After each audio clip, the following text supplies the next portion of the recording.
Hey guys, welcome back with another video on our channel Learn with Geeks. In this video, I will discuss with you the pros and the cons of using fake experience provided by some institutes for Power BI or for any other technology. Please listen it carefully till the end and share it with all your friends so that they get aware about this too. So let's start. But before starting, if you're new to this channel, please like and subscribe to stay updated with all my videos. So first of all, who requires this fake experience?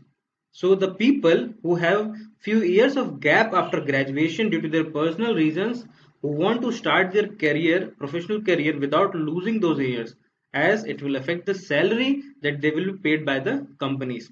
Okay. Now let's talk about the pros or the good possibilities that you can consider. So there are few institutes in the market which can provide you with a fake experience and they will charge some amount of money from you and they will give you the assurance that they will take care of this fake experience that they will provide and people believe it as the institutes show a very good conversion rate where they have successfully managed this. As a result, people use it to get recruited for a company and also to increase their salary. And during the document verification, recruiters basically pass it without deep diving into that if the experience letter looks genuine. And eventually, this works out. People work for that particular company.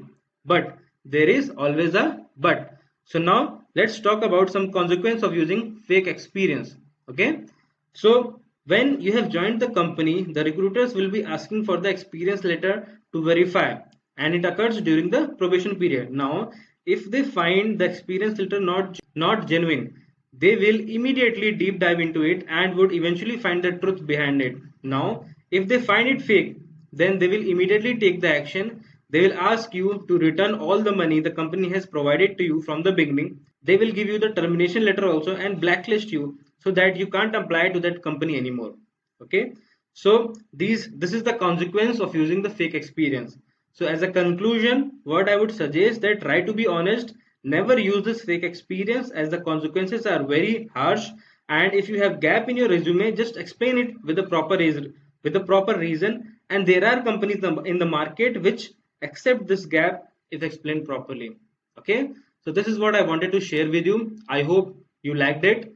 And if you liked it, please share it with your friends also so that they also don't get trapped into these false promises. Okay. Thank you.